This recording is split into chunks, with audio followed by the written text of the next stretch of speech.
हम लोगों ने क्या क्या पढ़ लिया, बेसिक चीज़ पढ़े हैं हम लोग, ठीक है। सबसे पहले तो हम लोगों ने डिफिनेशन वगैरह पढ़ा, सदिश निरूपण, है ना, स्थिति सदिश, विस्थापन सदिश, है ना, कुछ परिभाषाओं को देखा हमने, समान सदिश, समांतर सदिश, विपरीत सदिश। उसके बाद हम लोग सदिशों के योग को भी पढ़े। सदिशों के योग में हमने आपको बताया कि सदिशों का योग समांतर चतुर्भुज के नियम का, सदिशों के योग के लिए, है ना, समांतर चतुर्भुज का नियम, सदिशों के योग के लिए समांतर चतुर्भुज का नियम में हमने आपको बताया था कि मान लीजिए कि एक वेक्टर आपका ए है, एक वेक्टर आपका बी है, दो वेक्टर है। यदि दो स्थिति सदिश को लेकर के किसी समांतर चतुर्भुज की कल्पना किया जाए, ये आपका एक समांतर चतुर्भुज है, ये इसका क्या है बताइए, एक निकट है। बस समझ में आए कि यदि दो स्थिति सदिश को लेकर के किसी समांतर चतुर्भुज की कल्पना की जाए, तो ये इसका जो है ना परिणामी सदिश है। तो इसका जो रिजल्टेंट वेक्टर होता है, इसका जो परिणामी सदिश होता है, उसका फॉर्मूला हमने आपको बताया, क्या बताया, रूट अंडर परिणामी सदिश का A square plus B square plus B cos theta. ये आपको हमने परिणामी सदिश के बारे में बताया, इसको हमने प्रूफ करके भी बताया ना। और साथ ही साथ ये जो परिणामी सदिश है, और साथ ही साथ हमने आपको दिशा भी बताया। दिशा निकालने का क्या फॉर्मूला है, tan alpha is equal to b sine theta बटे a plus B cos theta, यही ना बताएं। ये tan अल्फा का ये फॉर्मूला हो गया, दिशा का फॉर्मूला हो गया। इसके बाद हम आगे बढ़ते हैं, ठीक है। पॉइंट नंबर 2, ये आपका एक वेक्टर है, एक वेक्टर, ठीक है, समझे। और ये इसके साथ हम जोड़ रहे हैं, एक वेक्टर और जोड़ रहे हैं, बी वेक्टर, ठीक है। दो वेक्टर है, एक वेक्टर ए वेक्टर है और दूसरा वेक्टर क्या है, बी वेक्टर है। इसमें दो पॉइंट है, आपको पता है, ये आपका स्टार्टिंग पॉइंट हुआ, ये आपका टर्मिनल पॉइंट हुआ, समझे ना। हमने आपको बताया था कोई सदिश होता है, कोई वेक्टर होता है, इसमें दो पॉइंट होता है, एक इनिशियल पॉइंट होता है, एक टर्मिनल पॉइंट होता है। ये पॉइंट आपका इनिशियल पॉइंट है, ये पॉइंट आपका टर्मिनल पॉइंट है, समझे कि नहीं समझे। ये इसका टेल है, ये इसका हेड है, ये कुचड़ी है, ये सिर है, आप ऐसे भी याद रख सकते हो, ठीक है। तो समझो बात को, दोनों वेक्टर को हमको जोड़ना है, ठीक है। और जब भी किसी दो सदिश को जोड़ा जाता है, जब भी दो वेक्टर को ऐड किया जाता है, तो ऐड करने का क्या तरीका है, एक के हेड को दूसरे के टेल के साथ जोड़ेंगे, ठीक है। एक के हेड को दूसरे के टेल के साथ जोड़ेंगे, तो ये एक वेक्टर ए वेक्टर ये है, दूसरा वेक्टर बी वेक्टर ये है। अगर हम दोनों को जोड़ें तो किस तरह से, ये इस तरफ से हेड बनेगा कि नहीं बनेगा, ये आपका ये हेड बन गया, और इसका देखिए ये आपका टेल हो गया ना, हो गया, ऐसे जोड़ दीजिए, एक वेक्टर ए हो गया, दूसरा वेक्टर क्या हो गया, बी हो गया, ठीक है। कोई दिक्कत है ना। तो दो सदिशों को जब हम जोड़ेंगे, और दो सदिश को जब हम जोड़ेंगे, तो तीसरा सदिश जो होगा, अगर मान लीजिए कि यदि दो सदिश किसी त्रिभुज की भुजा है, यदि दो सदिश किसी त्रिभुज की दो भुजा है, तब जो सदिशों का योग होता है वह त्रिभुज की तीसरी भुजा होती है ना। तब जो सदिशों का योग होता है, तब जो सदिशों का परिणामी सदिश होता है, या तब जो सदिशों का योग होता है, वह योग किसी त्रिभुज की क्या होती है, तीसरी भुजा होती है। अर्थात मान लीजिए तीसरी भुजा सी वेक्टर है, तो इसका जो परिणामी सदिश या फिर सदिशों का योग होगा, वो होगा A vector plus B vector. बात समझ में आया, समझे कि नहीं समझे। दो स्थिति सदिश को जब हम जोड़ते हैं और दो स्थिति सदिश को किसी त्रिभुज की दो भुजा समझते हैं, तब जो दोनों सदिशों का योग होता है वह उस त्रिभुज की तीसरी भुजा होती है, वह उस त्रिभुज की क्या होती है, तीसरी भुजा होती है। बात समझ में आ गई, ठीक है। अब हम बहुत इंपॉर्टेंट बात सीखने वाले हैं, इसको हम इरेज कर देते हैं, मिटा दे इसको।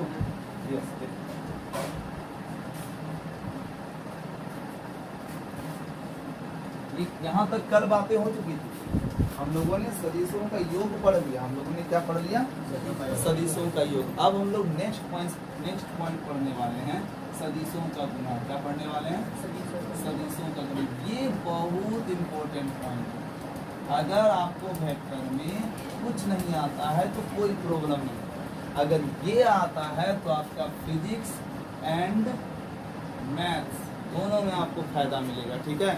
और मैथ में कहाँ, 12th में, समझे ना, पूरा का पूरा एक चैप्टर ही है वेक्टर, बात समझे कि ना समझे, पूरा का पूरा चैप्टर ही है, 10 चैप्टर है, 10 चैप्टर है, सेकेंड बुक का है, इंटीग्रेशन के बाद वाला है, ठीक है ना। तो 10 चैप्टर है, आप उसमें पूरा का पूरा पढ़ोगे, बहुत ज़्यादा नॉलेज के साथ पढ़ोगे। अभी तो हम सिर्फ बायोलॉजी वाले के लिए, जिसका जो कि मैथ नहीं लिए हुए हैं, है ना, उनको हम अभी मैथमेटिक्स जो है, कुछ मैथमेटिक्स के बारे में जानकारियाँ दे रहे हैं, कुछ बेसिक बातों को जानकारियाँ दे रहे हैं, क्योंकि जब हम फिर फिजिक्स स्टार्ट कर देंगे तो फिर अगर आपको मैथमेटिक्स के बारे में नॉलेज नहीं होगा, बेसिक मैथमेटिक्स के बारे में नॉलेज नहीं होगा, तो आपका फिजिक्स डिफिकल्ट हो जाएगा, और उस कंडीशन में आपका रिजल्ट पर इफेक्ट पड़ेगा, समझे कि नहीं समझे। क्योंकि बायोलॉजी वाले का तो मैथ वाला पोर्शन वीक होता है, क्योंकि वो मैथ नहीं लिए रहते, और फिजिक्स में पूरा का पूरा मैथ ही है, समझ लीजिए, चाहे 11th हो या फिर 12th हो, समझे ना। तो इसलिए हम कुछ बेसिक बातों को समझा रहे हैं, आप ध्यान से समझिए, ठीक। तो सबसे पहले हम सदिशों के गुणा को समझेंगे।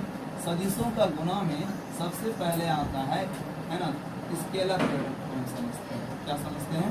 Scalar product. स्केलर का मतलब अदिश होता है और प्रोडक्ट मतलब गुणा। तो हम सबसे पहले अदिश गुणा को समझेंगे, ठीक है। पहले हम किसको समझेंगे? अदिश गुणा को समझेंगे। किसको समझेंगे बताइए? अदिश गुणा को हम डॉट प्रोडक्ट के नाम से भी जानते हैं। अदिश गुणा को हम किसके नाम से जानते हैं? डॉट प्रोडक्ट के नाम से भी जानते हैं, समझे कि नहीं समझे। अब देखिए, स्केलर प्रोडक्ट को हम डॉट प्रोडक्ट कहते हैं। क्यों कहते हैं इसके बारे में भी हम बात करेंगे। तो होता है क्या, देखिए, ये मान लीजिए आपका एक वेक्टर है, ठीक है, ये इस दिशा में, और एक वेक्टर आपका जो है बी इस दिशा में। तो दोनों वेक्टर स्थिति सदिश है ना। स्थिति सदिश या पोजीशन वेक्टर किसको कहते हैं? एक ही बिंदु से निकलने वाले दो या दो से अधिक सदिश को स्थिति सदिश कहते हैं। देखिए, इसके पहले का जो क्लास आपका वेक्टर का हुआ है वो बहुत इंपॉर्टेंट है। उसमें आपको बेसिक चीज़ें बातें बताई गई है, ठीक है, सारा डिफिनेशन बताया गया है। उससे आपको जो है ना वेक्टर को समझने में बहुत ईजी फील होगा। इसलिए आप उसको पहले देख लीजिएगा, वीडियो अपलोड हो चुका है, उसको आप पहले देख लीजिएगा, और देखने के बाद फिर ये वाला चीज़ देखिएगा ना, तो आपको ज़्यादा समझ में आएगा। बात समझे कि नहीं समझे। तो थोड़ा सा कष्ट कीजिए, उस पर थोड़ा सा वर्क कीजिए, काम कीजिए, तब ये आपको समझ में आएगा। वैसे हम फुल कोशिश करेंगे आपको समझाने का, ठीक। देखो, ये एक स्थिति सदिश है, ये एक स्थिति सदिश है, और दोनों स्थिति सदिश के बीच का कोण क्या है? सपोज कर लो समझ में आ रहा है। दोनों स्थिति सदिशों के बीच का कोण क्या है? थीटा। तब जो होता है A vector dot B vector. की डॉट का मतलब गुना ही होता है। देखिए, इसका मतलब तो गुना जानते ही है ना। 2 × 3 कितना हो गया? 6। 2 × 3 6 होता है, 2 × 3 भी 6 होता है, 6 होता है। बात समझ में आ रहा है कि नहीं आ रहा है? तो डॉट का मतलब भी गुना ही है, और क्रॉस का मतलब भी गुना ही है। बात समझे कि नहीं समझे। लेकिन फिजिक्स में डॉट की अलग इम्पोर्टेंस है, और ये जो आप मल्टीप्लाई का सिंबल देख रहे हो, जिसको क्रॉस हम कह रहे हैं, इसकी अलग इम्पोर्टेंस है। इसलिए थोड़ा सा है ना अलर्ट होकर के काम कीजिएगा। मतलब आपको गुना ही समझना है, पर आपको सिंबल यूज करते समय सावधानी बरतनी है कि कहाँ पर हम डॉट लगा रहे हैं, कहाँ पर हम क्रॉस लगा रहे हैं, क्या कर रहे हैं, ठीक है। तो समझना बात। तो जैसे कि हमने क्या कर दिया, ए वेक्टर डॉट बी वेक्टर, ये आपका फॉर्मूला है कि दो वेक्टर जो है दो दिशा में, और दोनों के दोनों स्थिति सदिश, और दोनों स्थिति सदिशों के बीच का कोण क्या है? थीटा। तब डॉट वेक्टर, तब डॉट प्रोडक्ट का जो फॉर्मूला होता है वो होता है ए वेक्टर का मोड इंटू बी वेक्टर का मोड कॉस थीटा। क्या होता है? ए डॉट बी बराबर ए वेक्टर डॉट बी वेक्टर बराबर ए वेक्टर का मोड बी वेक्टर का मोड कॉस थीटा। समझे कि नहीं समझे? चलो, ये फॉर्मूला होता है। अब देखिए, आपको हम बताएं कि किसी भी सदिश का जब आप मॉड निकालते हैं तो वो अदिश मिलता है। क्या मिलता है? किसी भी सदिश का जब मॉड निकालते हैं तो क्या मिलता है? अदिश मिलता है। समझ में आ रहा है कि नहीं आ रहा है? समझ रहे हो, हम आपको पढ़ा चुके हैं ये चीज़।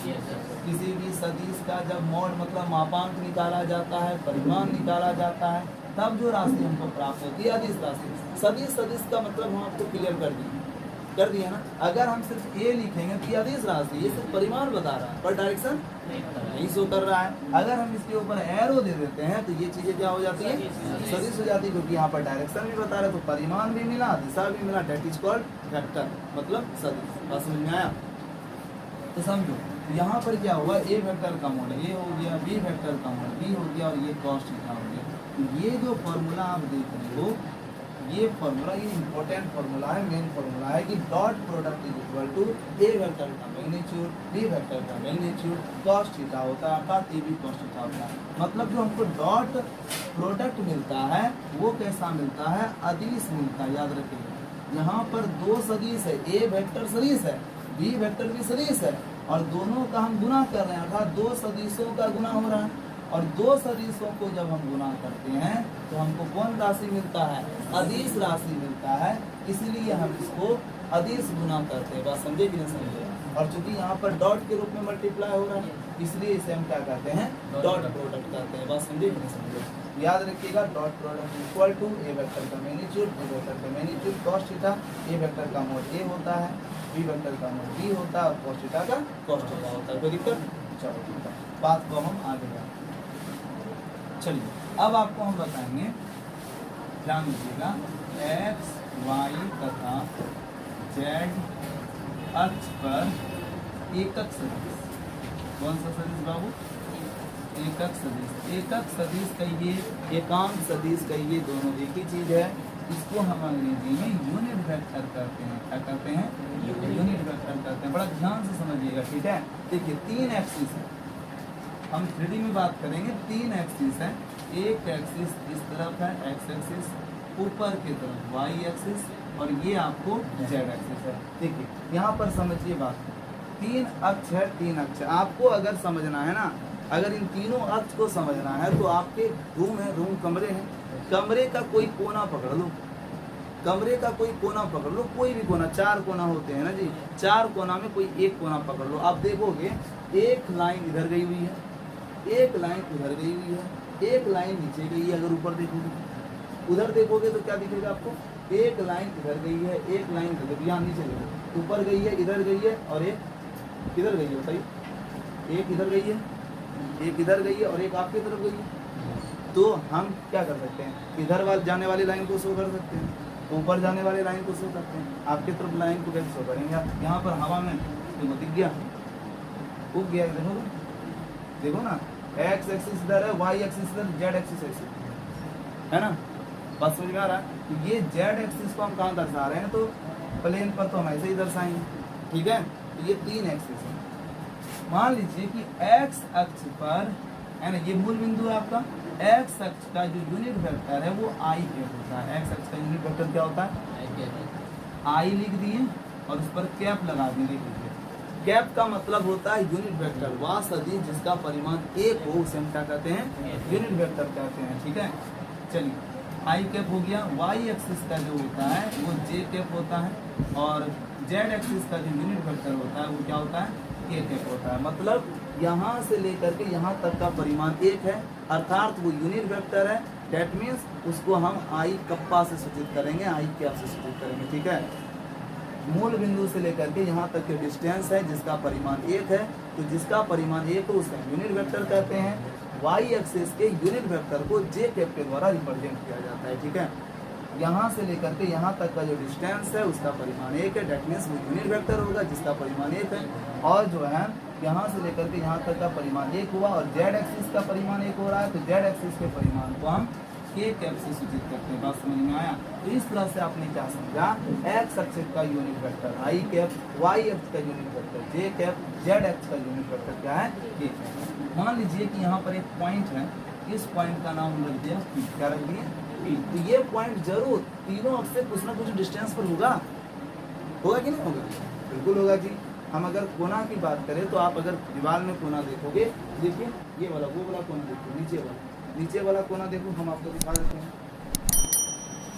उस कोना को अगर देखोगे तो देखिए एक आपके तरफ गया हुआ है, एक ऊपर की तरफ गया हुआ है और एक इस तरफ गया हुआ है, ठीक है।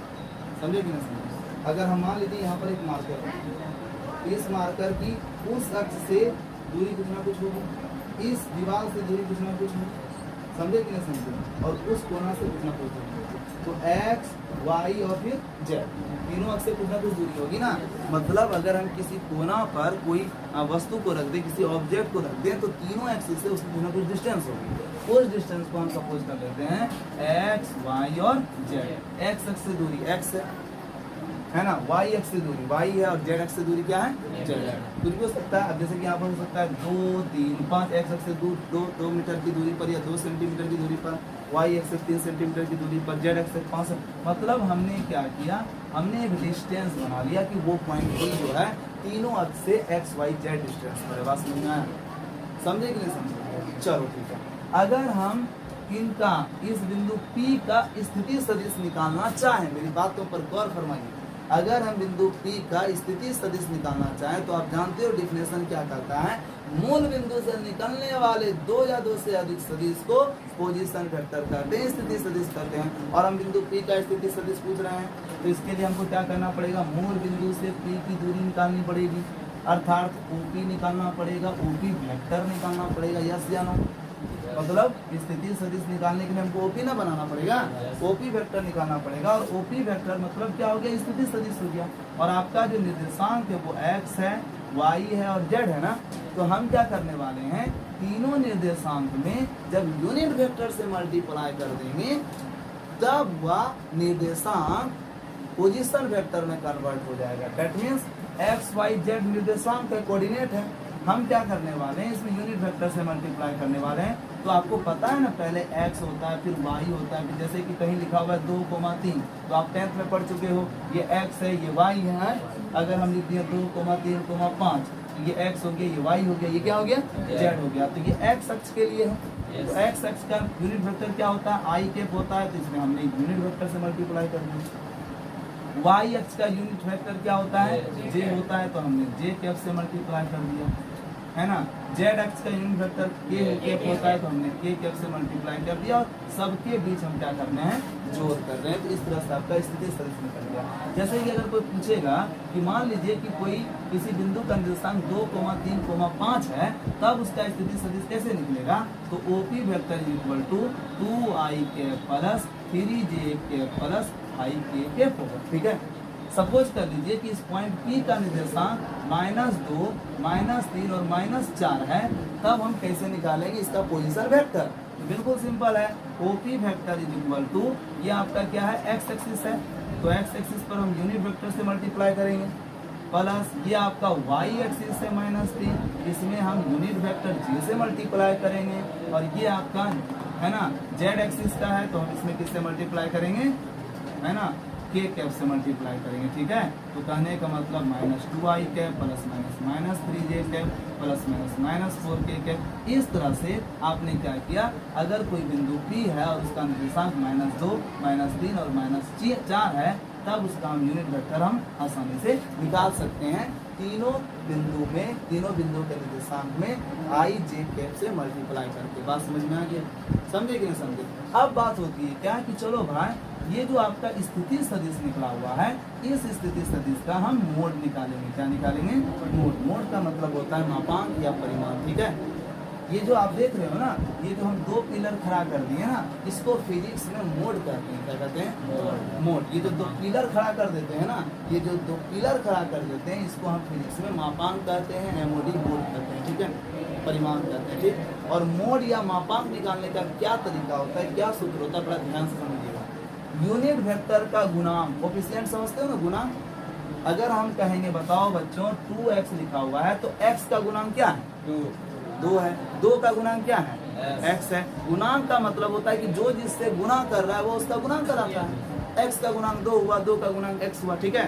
तो यहाँ पर अगर हम क्या करें, किसी स्थिति सदिश का मापांक निकाल रहे हैं, मोड निकाल रहे हैं, तो i कैप का गुणांक कौन हो गया, s, इस पर स्क्वायर करेंगे। j कैप का गुणांक कौन हो गया, y, इस पर स्क्वायर करेंगे। k कैप का गुणांक कौन हो गया, z, इस पर क्या करेंगे, स्क्वायर कर देंगे। आपका जो है मापांक निकल गया। कोई दिक्कत, अंडर रूट होता है, याद रखिएगा, under root x square plus y square plus z square. Suppose कर लो, क्या सपोज करो कि अभी देखो, अभी हम आपको बताए ना कि OP वेक्टर जो है, OP वेक्टर का पोजीशन वेक्टर मान लीजिए 2i cap minus 3j cap plus 5k cap है। ठीक है। सपोज करो ये आपका एक स्थिति सदिश से पोजीशन वेक्टर है, समझे कि नहीं समझे? तो अगर हम इसका मोड निकालेंगे तो क्या निकलेगा, देखिए मोड कैसे निकलेगा, I का गुणांक 2 इस पर स्क्वायर, j का गुणांक -3 इस पर स्क्वायर, k का गुणांक +5 इस पर स्क्वायर, अंडर 2 दूनी 4, 3 तिया 9, बचे 25, कितना हो गया 25 4 29 9 38, आपका निकल गया मौका। सपोज करो कि मान लो कोई r वेक्टर है, ठीक है ना, और उसका जो स्थिति सदिश है वो है 6i cap plus 3j cap plus 5k cap, ठीक है। और आपको कोई पूछेगा कि r वेक्टर का मोड या रिजल्टेंट निकाल लोगे, सिंपल सा काम करोगे, i का गुणांक 6 इस पर स्क्वायर, j का गुणांक 3 इस पर स्क्वायर, k का गुणांक 5 इस पर स्क्वायर और अंडर रूट, क्या 6 के 36, 3 तिया 9, बचे 25, सबको जोड़ दीजिए, 36 9 45 45 25 50 45 और 25 70, ये 70 हो गया, अंडर रूट 70, ये आपका मापांक निकल गया। आसान है, चलो आप इतना सा नोट करो, फिर हम आगे की बात करते हैं, ठीक।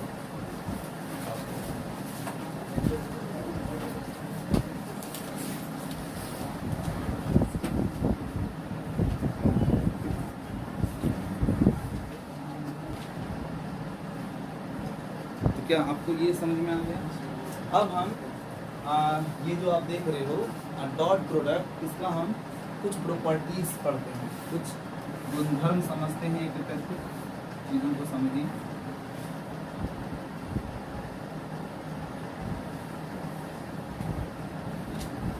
देखिए बातों को समझिए।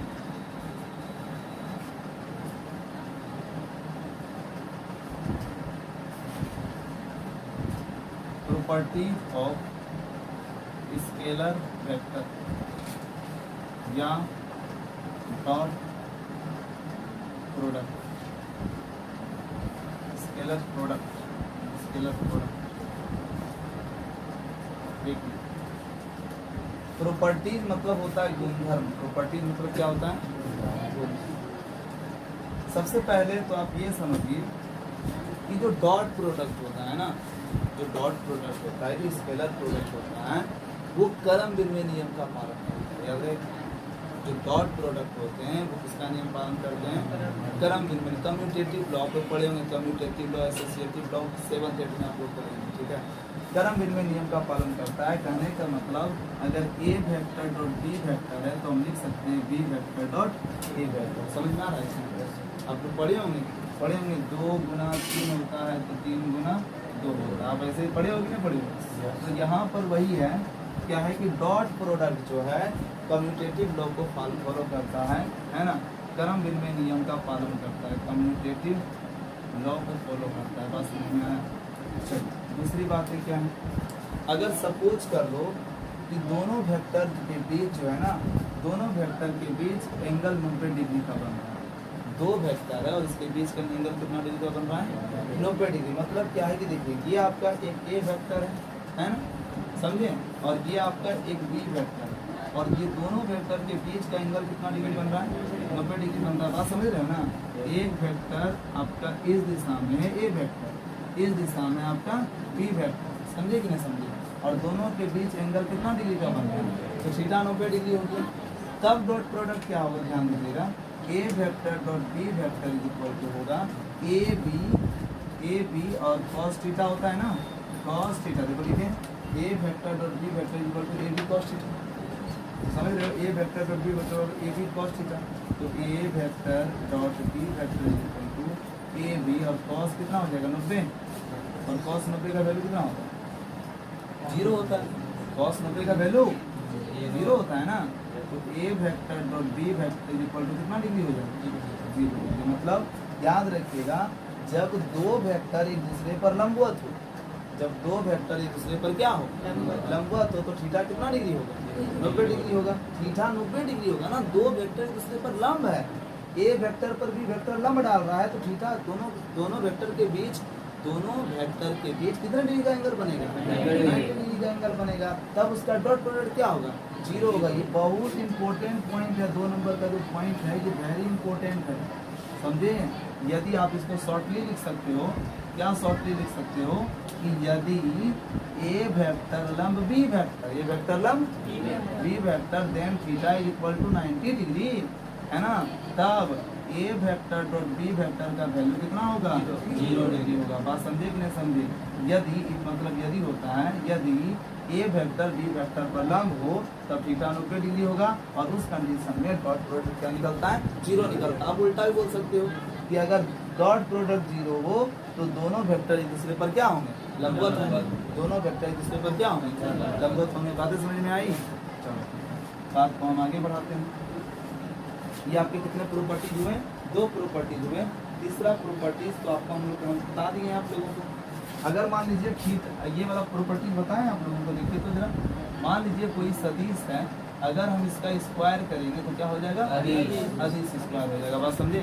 किसी सदिश का जब स्क्वायर करते हैं तो मेरा जो वैल्यू प्राप्त होता है वो क्या प्राप्त होता है, अदिश स्क्वायर। और किसी सदिश का जब हम मापांक निकालते हैं, मोड निकालते हैं, तब क्या निकलता है, तब भी अदिश निकलता है। अरे अभी तुरंत हम बताए थे आप लोगों को कि मान लो कि r vector is equal to 2i plus 3j plus 4k suppose करो, ठीक। और इसका तुम अगर मोड निकाल रहे हो तो ये सदिश है और इस सदिश का मोड निकाल रहे हो, तो मोड निकालने के लिए क्या करो, i का गुणांक 2 2 पर स्क्वायर, j का गुणांक 3 3 पर स्क्वायर, k का गुणांक 4 4 पर स्क्वायर। लिखोगे नहीं लिखोगे? ये 2 है, समझे कि नहीं? 2 दूनी कितना हो गया 4, 3 3 कितना हो गया 4 चौके कितना हो गया 16, रूट अंडर ना, चलिए 16 9 25 25 4 29, रूट अंडर कितना निकल गया 29। देखिए आप निकाले क्या, मोड, आर वेक्टर का मोड निकाले, आपको वैल्यू क्या निकला, अंडर रूट 29। ये कौन सा राशि है, अदिश राशि है। क्यों राशि? क्योंकि ओनली मैग्नीट्यूड बता रहा है, परिमाण बता रहा है, इट हैज नो डायरेक्शन, इसमें डायरेक्शन नहीं है। बात समझ में आया?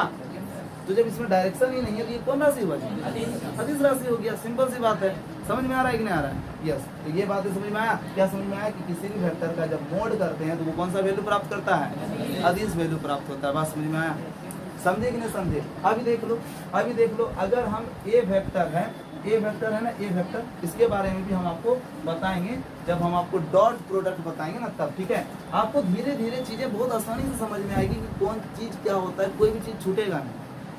देखिए यहाँ पर जो पढ़ेंगे हम लोग, पढ़ेंगे तो पढ़ेंगे, लेकिन क्यों और कैसे होता है विद कारण बिल्कुल समझे कि नहीं समझे? आपको हर एक चीज का कारण के साथ पढ़ाई होगी आपकी, ठीक है। चलो हम इसको मिटा दें।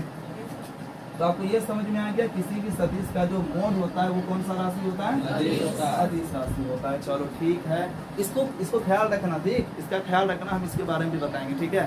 चलो आगे बढ़ो। नंबर 4, प्रॉपर्टी नंबर 4, अगर मान लीजिए कि दोनों वेक्टर एक दूसरे के विपरीत हो, सपोज करो कि दोनों वेक्टर एक दूसरे के क्या है, विपरीत है। जब विपरीत होगा तो थीटा 180 डिग्री ही बनेगा ना। कहने का मतलब एक वेक्टर किस दिशा में है, ए वेक्टर, और दूसरा वेक्टर जस्ट अपोजिट, तो क्या होगा, इस दिशा में होगा ना।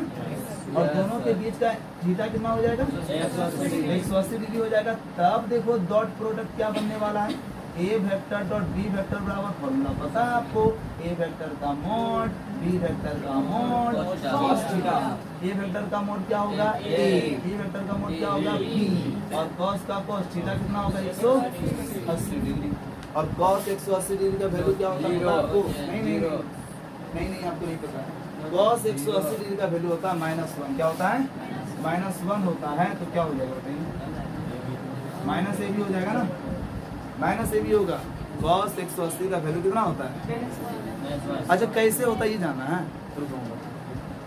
आप लोग मैथ के स्टूडेंट हो जी, हर चीज का आपके पास जवाब होना चाहिए। आप देखो क्या है, cos a plus b, cos a plus b बराबर हमने आपको क्या बताया, बताइए, cos a into cos b minus sine into sine b। बोलो पढ़े हो गए, पढ़े? ये ट्रिगो में पढ़ा है, 11th में पढ़ा है हम, देख लो अभी।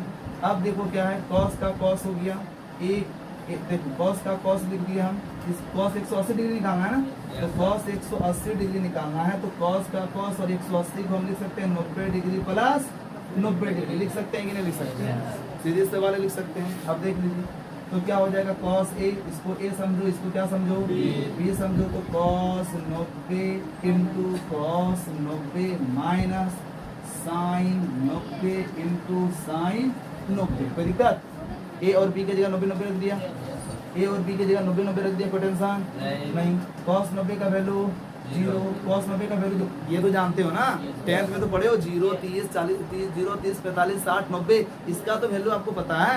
चलो ठीक है, अब देख लीजिए sin 90 का वैल्यू 1 गुना a 0 हो गया, गुना करके कितना निकल गया -1। बोलो समझ में आया, आया कि नहीं आया समझ में? तो cos 180 का वैल्यू कितना निकला -1। बेबाक तरीके से हमने -1 लिखा, -1 गुना A B minus A B.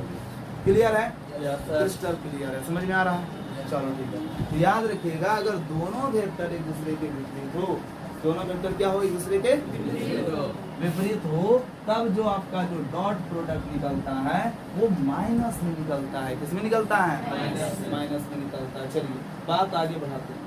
अब देख लीजिए नंबर 5। नंबर 5 क्या है? तो सदिश जो आप देख रहे हो, ये जो डॉट प्रोडक्ट है, जो अदिश गुना है, ये सहचर नियम का भी पालन करते हैं। सहचर नियम क्या है देख लीजिए, सहचर नियम होता है A vector dot B vector plus C vector. तो क्या हो जाएगा बताइए, ये दोनों मल्टीप्लाई होगा, A vector dot B vector plus B vector dot C vector. समझ में आया?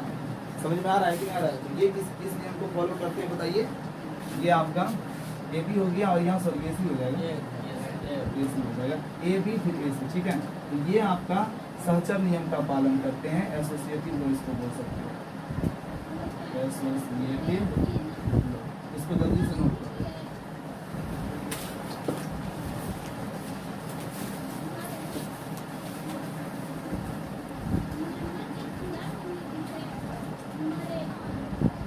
देखिए बस थोड़ा सा यहाँ पर सही कर लीजिएगा, यहाँ पर हम लिखने में मिस्टेक करते हैं, एसोसिएटिव ना हो करके डिस्ट्रीब्यूटिव होता है। ठीक है, डिस्ट्रीब्यूटिव लॉ क्रम सॉरी बंटन नियम, इसको बंटन नियम मतलब क्या है? बंटन नियम में बस आप ऐसे समझ लो कि ये रूम है, ये कमरा है और इसके बाहर में एक लड्डू है। ठीक है, अब हमको लड्डू को अंदर डालना है, तो अंदर डालेंगे तो जितना आदमी सबको लड्डू मिलेगा, तो बस ये लड्डू बी को मिला और ये लड्डू सी को मिला, मतलब बट गया लड्डू बराबर बराबर, डिस्ट्रीब्यूटिव लॉ हो गया, बंटन नियम हो गया। ठीक है, बस थोड़ा सा मिस्टेक हो गया था। आगे बढ़े हम लोग। हाँ, इसको बंटन नियम वितरण नियम भी कहते हैं। Very good.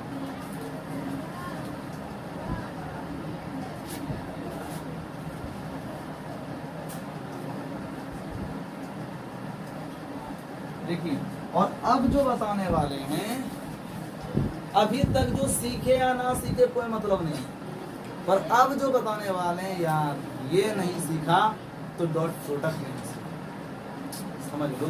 अब क्या बताने वाले तो हम लिख दें इसको, वेरी इंपॉर्टेंट, अब लिख देते हैं वेरी इंपॉर्टेंट।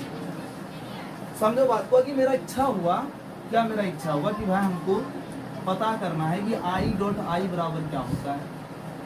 मेरे को पता करना है जे डॉट जे बराबर क्या होता है। मेरे को पता करना है के डॉट के बराबर क्या होता है। हमको ये भी पता करना है भाई आई डॉट जे बराबर क्या होता है। हमको ये पता करना है जे डॉट के बराबर क्या होता है और के डॉट आई बराबर क्या होता है। सब कुछ हमको ये पता करना है। डेट मीन्स ये सारे के सारे मेरे प्रश्न हैं। ठीक है, तो चलो बहुत सिंपल है। आपको आई डॉट आई पता करना है ना। आप क्या जानते हो? वी नो डैट, हम लोग जानते हैं कि क्या जानते हैं कि बहुत सिंपल सा चीज जानते हैं, ए वेक्टर डॉट बी वेक्टर बराबर ए वेक्टर का मोड बी वेक्टर का मोड कॉस थीटा, पता है ना। बस ए क्या है मेरा आई वेक्टर आई आई ए हमको ये निकालना है ना। इसको ए समझ लो, इसको बी समझ लो। क्या जी? इसको ए समझ लो, इसको बी समझ लो। तो ए के जगह पर आई कैप डॉट, बी के जगह पर I cap is equal to, formula बैठा दें। चलिए ए के जगह पर आई कैप का मोड, बी के जगह पर आई कैप का मोड कॉस। अरे अब थीटा की बात है, थीटा क्या होगी देख लो। अरे आई वेक्टर ना आई वेक्टर से गुना हो रहा है, मतलब आई वेक्टर जिस दिशा में है दूसरा आई वेक्टर भी उसी दिशा में है। मतलब देखिए आई पर आई है ना, और जब आई पर आई हो तो थीटा क्या बनेगा? कुछ बनेगा ही नहीं। अरे पगला, एक रेखा ये है, इस पर आई वेक्टर है और दूसरा रेखा भी दूसरे पर भी क्या इसी पर क्या आई वेक्टर है, तो दोनों एक ही दिशा में है ना। दोनों एक ही डायरेक्शन में जा रहा है। क्या दो सदिश है लेकिन दोनों क्या है? एक ही डायरेक्शन में, और जब दोनों एक ही डायरेक्शन में हैं तो उस कंडीशन में थीटा क्या होगा, एक भी एंगल का कोण बनने वाला है, वहां पर 0 डिग्री का कोण बनने वाला है। दैट मीन थीटा यहाँ पर 0 होगा कि नहीं होगा। जब दो रेखाखंड एक दूसरे के समांतर हो तो बताओ दोनों के बीच कितना का कोण बनेगा, कोण बनेगा ही नहीं, कोण बनेगा ही नहीं। तो थीटा कितना डिग्री हो जाएगा, 0 डिग्री हो जाएगा। तो यहाँ पर हम थीटा की जगह क्या अप्लाई करने वाले हैं, 0 डिग्री अप्लाई करने वाले। देखो अब देखिए, अरे ये क्या है, ये है आई वेक्टर का मोड है ना, और आई कैप का मोड है ना। तो आई कैप क्या है, यूनिट वेक्टर है। आई कैप क्या है, यूनिट वेक्टर है। यूनिट वेक्टर किसको कहते हैं, जिसका परिमाण कितना हो, 1 हो। तो देखो आई कैप का मोड ही तो निकाल रहे हैं और आई कैप का परिमाण ही निकाल रहे हैं ना, और हमको पता है आई कैप का परिमाण क्या होगा, 1 होगा। अरे ये आई कैप है, आई कैप है, और इसका हम मोड निकाल रहे हैं। मोड का मतलब होता है परिमाण, और आई कैप मतलब यूनिट वेक्टर, एकक सदिश, वह सदिश जिसका परिमाण 1 हो। मतलब आई यूनिट वेक्टर, इसका मोड मतलब परिमाण क्या होगा जी, 1 ही तो होगा ना 1। तो बस आई कैप का मोड हो गया 1, आई कैप का मोड हो गया 1, और cos 0 का वैल्यू हो गया 1। तो सब गुना होकर के कितना हो गया, 1। देखो आई डॉट आई क्या निकला, 1 निकला। जबरदस्त, समझ में आ गया। चलो देखो अब अगर हम निकालेंगे जे डॉट जे निकालेंगे तो वही होगा, बताइए, जे का मोड, फिर जे का मोड, फिर cos कितना होगा, 0 ही होगा। तो हम यहाँ पर cos 0 लिखेंगे। तो जे डॉट जे बराबर क्या निकला, जे का मोड क्या होगा, 1। जे क्या है, यूनिट वेक्टर, इसका मोड, इसका परिमाण क्या होगा, 1 होगा। अरे आप पढ़े हो, वह सदिश जिसका परिमाण 1 हो उसे एकक सदिश कहते हैं। तो जे आपका एकक सदिश है, इसका मोड निकाल रहे हैं मतलब परिमाण निकाल रहे हैं, तो उसकी जगह पर 1 क्या लिखेंगे ना, समझ में आया। यहाँ पर भी इसका 1 हो जाएगा, cos 0 का वैल्यू कितना निकल गया, 1। इसी प्रकार से आप लिख सकते हो, आप के डॉट के निकाल सकते हो, तो इसका भी वही होगा, के का मोड, फिर के का मोड, फिर क्या हो जाएगा cos 0, तो क्या हो जाएगा 1 मल्टीप्लाई 1 कितना निकल गया, 1 निकल गया।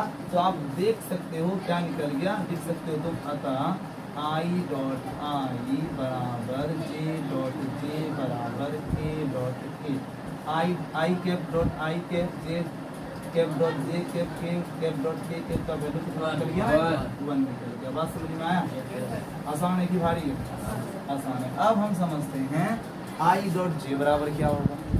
तो आई और जे देखो ना, दोनों के बीच एंगल कितना का बन रहा है, 90 का बन रहा है, क्योंकि सभी अक्ष प्रत्येक अक्ष एक दूसरे पर लंब होते हैं ना। तो यहाँ पर देखिए एंगल कितना का बन रहा है, 90 डिग्री का बन रहा है। तो हम क्या लिखेंगे यहाँ पर, चूंकि A vector dot B vector बराबर ए का मोड बी का मोड cos थीटा होता है, और हम निकाल रहे हैं आई कैप डॉट जे कैप निकाल रहे हैं। तो आई कैप का मोड, जे कैप का मोड, और cos थीटा क्या हो जाएगा, 90 डिग्री हो जाएगा, क्योंकि आई और जे के बीच कितना का एंगल बन रहा है, 90 का बन रहा है। तो cos 90 हो गया, इसका वैल्यू 1, इसका वैल्यू 1, cos 90 का वैल्यू 0, कितना निकल गया, 0। तो आप डायरेक्ट लिख सकते हो इसी प्रकार, सबका निकाल लोगे, आई डॉट जे बराबर जे डॉट के बराबर K dot I equal to कितना हो गया, 0। बस ऐसे ही समझो। देखो ये आई कैप है, ये जे कैप है, और ये क्या है, के कैप है, ठीक है। उछलने आता है, उछलने कभी उछले हो, चलो उछलते हैं। आई से उछलो जे में, वैल्यू कितना हो गया, 0। जे से उछलो के में, वैल्यू कितना हो गया, 0। के से उछलो आई में, कितना हो गया, 0। बात समझ में आ गया। अब आई से आई उछलोगे तो 1 होगा, जे से जे में उछलोगे तो 1 होगा, के से के में उछलोगे तो 1 होगा। लेकिन उछलना यहाँ है डॉट के रूप में, किसके रूप में, डॉट के रूप में। बोलो समझ में आ गया, कोई दिक्कत है समझने में, नहीं है। देखो अगर मान लीजिए कि अब हम बात करते हैं आगे की, इसको पहले नोट कर लीजिए, आप इसको पहले नोट कीजिए, बहुत इंपॉर्टेंट पॉइंट है।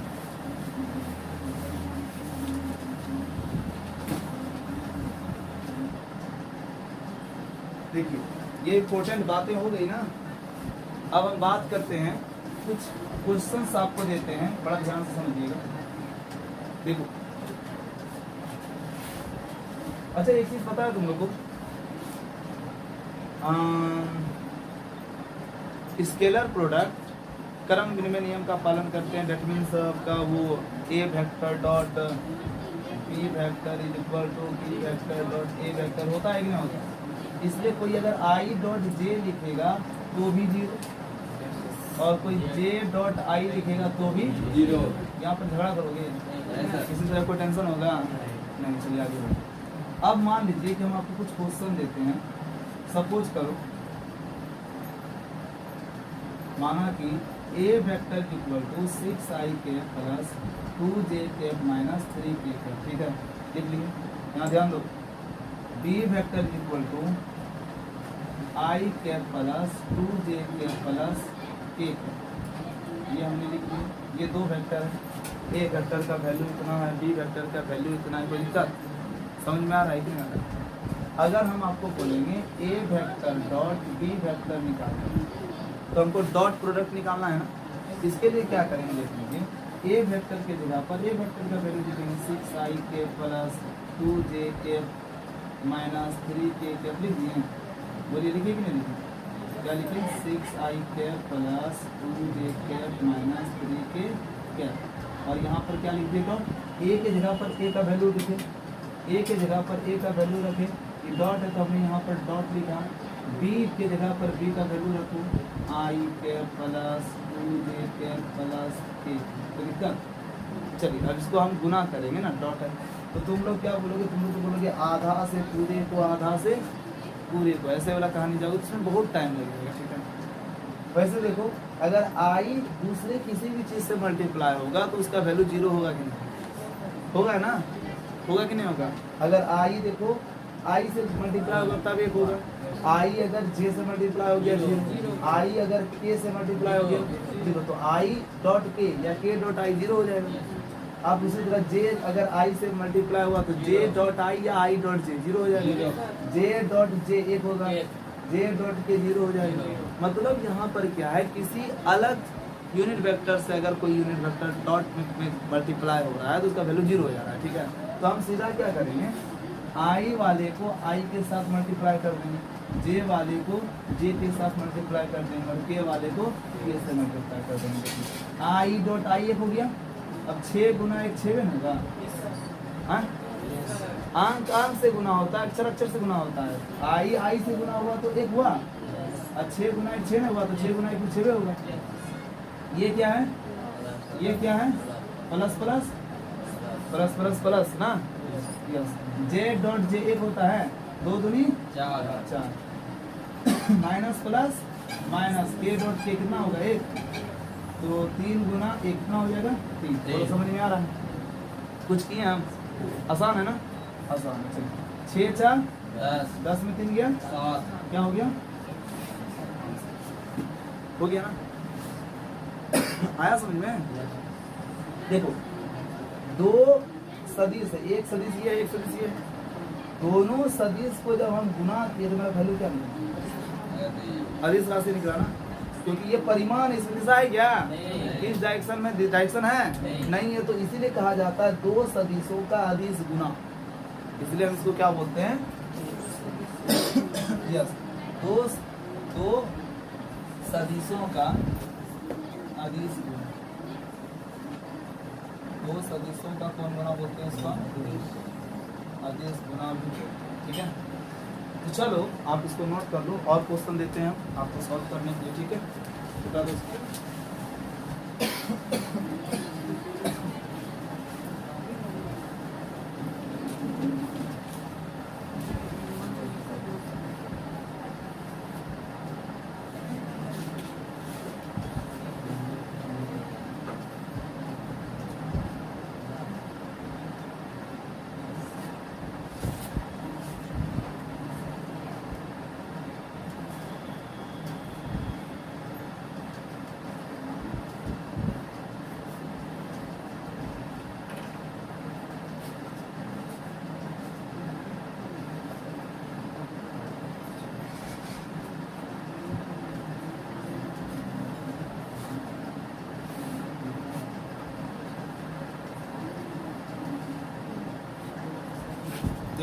हो गया? अपने सुनाओ, क्वेश्चन लिखी थी ना? क्वेश्चन लिखी थी ना? A vector is equal to 3i cap minus 2j cap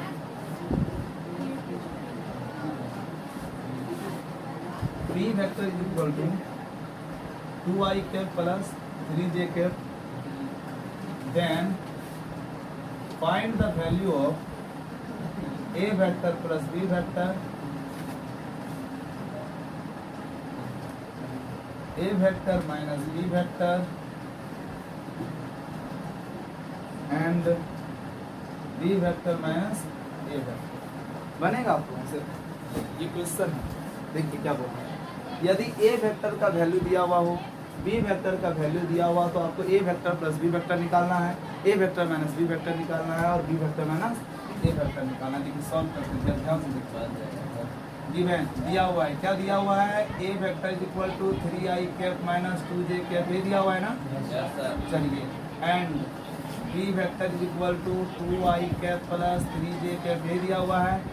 चलिए हम एक नंबर निकालते हैं, a vector plus b vector. कुछ नहीं करना है, a वेक्टर के जगह पर a वेक्टर का वैल्यू लिख दो 3i minus 2j plus b vector के जगह पर 2i प्लस 3j लिख दिए।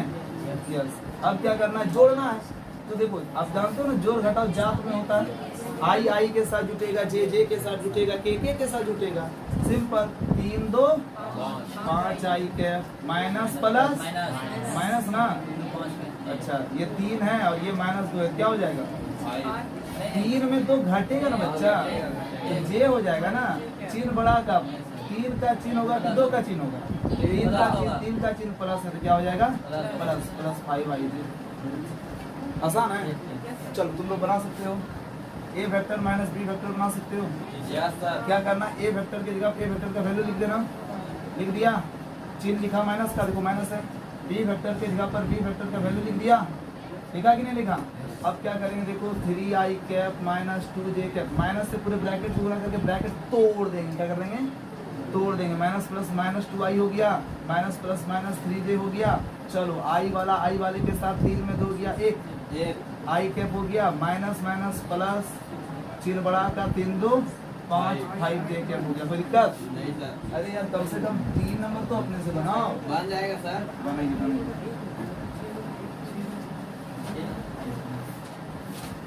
कोशिश करो।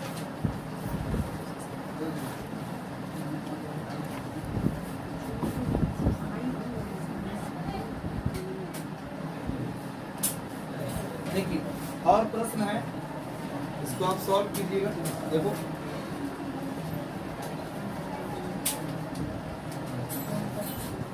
ध्यान दो,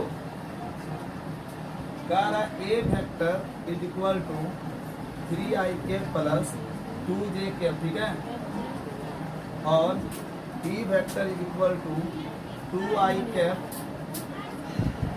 प्लस j कैप के बीच का कोण ज्ञात करें। बीच का क्या ज्ञात करें? कोण। देखो कोण कैसे ज्ञात करेंगे, एंगल कैसे निकलेगा, बड़ा ध्यान से। आपको क्या दिया हुआ है? गिवन। गिवन मतलब दिया है। क्या दिया हुआ है? A vector is equal to 3i cap plus 2j cap, B vector is equal to 2i cap plus j cap, है ना। इसके बीच का कोण पूछ रहा है। तो आप जानते हो, चूंकि A vector dot B vector बराबर ए वेक्टर का मॉड बी वेक्टर का मॉड cos थीटा होता है कि नहीं होता है? अगर हमको निकालना है cos थीटा, तो सब इधर को भगा देंगे। तो क्या हो जाएगा? ए वेक्टर डॉट बी वेक्टर बटे ए वेक्टर का मॉड, फिर क्या हो जाएगा? बी वेक्टर का मॉड, फिर क्या हो जाएगा? cos theta. बात समझ में आया? समझ में आ रहा है कि नहीं आ रहा है? तो ये आपका cos थीटा निकल गया। अगर हम इससे थीटा, क्योंकि कौन पूछ रहा है, तो कौन क्या है? थीटा ही तो है। हेलो, कौन क्या है? थीटा ही तो है। तो आप समझो बात को, इसको हम पूरा सीधा करके लिख सकते हैं ऐसे करके, cos थीटा बराबर ए वेक्टर डॉट बी वेक्टर बटे ए वेक्टर का मॉड बी वेक्टर का मॉड। कोई दिक्कत? एक ही बात है ना दोनों, कोई दिक्कत तो नहीं। अब समझो यहाँ पर जो बात बता रहे, बड़ा ध्यान समझो। यदि tan थीटा बराबर p है, क्या है? बोलोगे tan थीटा बराबर p, अगर थीटा निकालेंगे तो p बटे क्या निकलेगा? tan निकलेगा। समझ में नहीं आया? आया ना। अगर हम थीटा निकालेंगे, अब तुम जानते हो 1 बटे x है तो x पर पावर माइनस 1 बटे y है तो y पर पावर माइनस 1 बटे z है तो z पर पावर माइनस 1 बटे tan है तो tan पर पावर माइनस 1 होगा कि नहीं होगा? या तो 1 बटे 10 है तो हम लिख सकते हैं 10 पर पावर माइनस 1। और ये महाशय जी पी इसको बगल में ही रहने दिए, कोई दिक्कत? तो थीटा बराबर क्या निकल गया? tan inverse P. मैं समझ में आया? यस इसको इनवर्स बोलते हैं, -1 को क्या बोलते हैं? इनवर्स मतलब उल्टा विपरीत। कोई दिक्कत? समझ में आ गया कि नहीं समझ में आया? फेनूस दाल व चटनी इसकी। चल देख एक बार और देख लो, और एक और देख लो। जैसे कि हम लिख दिए साइन x बराबर वाई, क्या लिख दिए हम? तो अगर हम x निकालेंगे तो क्या निकलेगा? y बटे साइन। तो आपका x बराबर साइन ऊपर जाएगा तो क्या हो जाएगा? Inverse inverse. तो x बराबर साइन इनवर्स y नहीं हो गया? Y। कहने का मतलब क्या है, ध्यान से समझो। अगर tan x बराबर p है तो हम x बराबर tan इनवर्स p लिख सकते हैं। अगर tan थीटा बराबर y है तो हम थीटा बराबर tan इनवर्स y लिख सकते हैं। Yes, sir। अगर cos थीटा बराबर x है तो हम थीटा बराबर cos इनवर्स x लिख सकते हैं। लिख सकते हैं कि नहीं लिख सकते हैं? अगर अगर अगर अगर cos थीटा बराबर a बटे b है तो हम थीटा बराबर cos इनवर्स a बटे b लिख सकते हैं। हाँ या ना? हाँ सर हाँ सर। तो cos थीटा बराबर इतना है तो हम बच्चों थीटा बराबर cos inverse a vector dot b vector बटे a वेक्टर का मोड b वेक्टर का मोड लिख सकते हैं कि नहीं लिख सकते हैं? लिख सकते हैं। ये बात समझ में आ गया? चलो ठीक है, अब क्वेश्चन सॉल्व करते हैं। उधर वाला मिटा दें, यस सर कोई दिक्कत तो नहीं है? कोई तकलीफ तो नहीं है?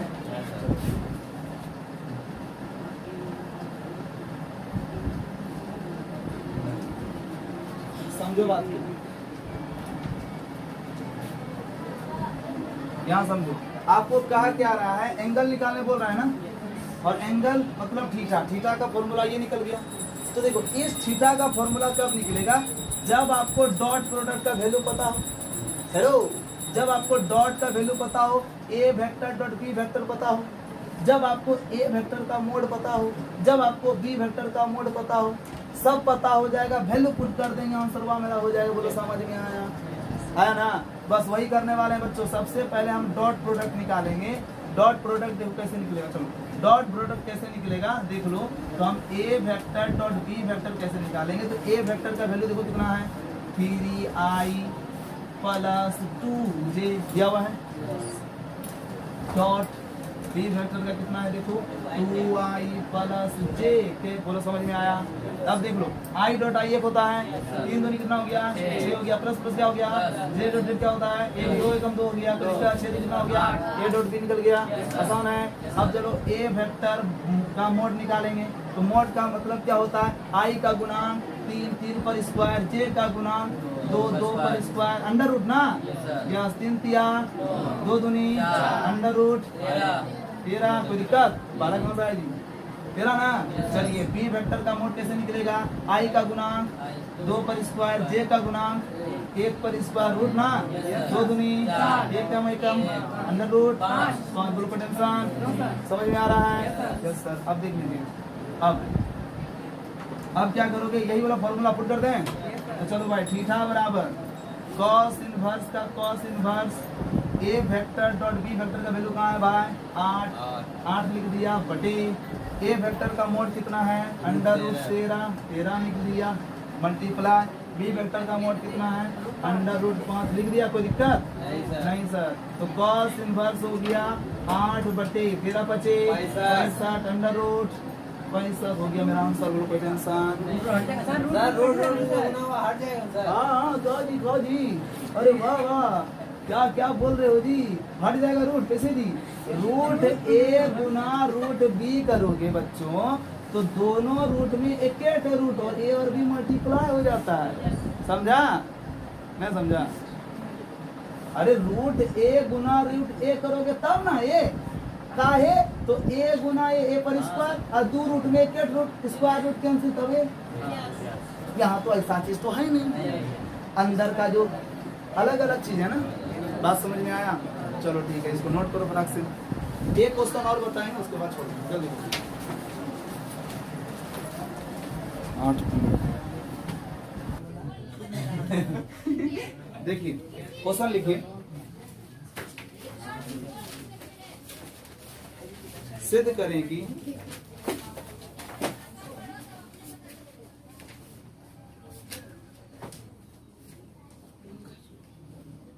सिद्ध करें कि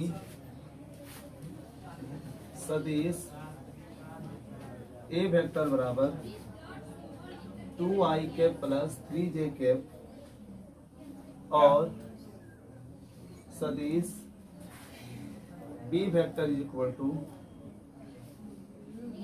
6i cap minus 4j cap एक दूसरे के लंबवत हैं। एक दूसरे के क्या है बाबू? लंबवत हैं।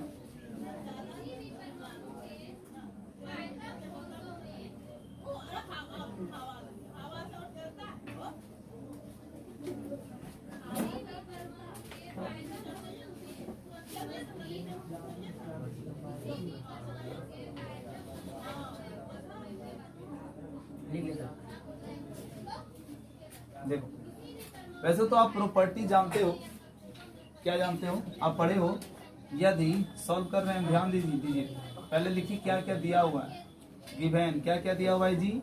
ए vector is equal to, A vector is equal to, है ना? क्या दिया हुआ है? वहाँ स्टार्ट हो गया ना। A vector is equal to 2i cap plus 3j cap और B vector is equal to 6i cap minus 4j cap. ठीक है, आप पढ़े हो इफ यदि ए vector dot B vector is equal to 0, पढ़े हो ना? देन ए परपेंडिकुलर बी, यदि डॉट प्रोडक्ट 0 हो तो ए वेक्टर और बी वेक्टर एक दूसरे पर लंब होगा। अभी पढ़े हो ना? पढ़े हो कि नहीं पढ़े हो? चलो ठीक है, तो इसी बात से हम इसको पहले डॉट प्रोडक्ट निकालते हैं। क्या निकालते हैं? Dot product. तो ए वेक्टर डॉट बी निकालेंगे। ए का वैल्यू कितना है? 2i cap plus 3j cap dot B vector कितना है? 6i cap minus 4j cap. चलिए i डॉट i एक छेद ने 12 प्लस माइनस 4 दिया 12, कितना हो गया? 0। डॉट प्रोडक्ट 0 हो गया, तो आप सीधा लिख सकते हो देयरफॉर, यानी लिखेंगे चूंकि A vector dot B vector is equal to 0, therefore A perpendicular B. हो गया। अच्छा, आपको अगर यकीन ना हो रहा हो तो आप देखो यहाँ पर, आप कौन रोने लगा?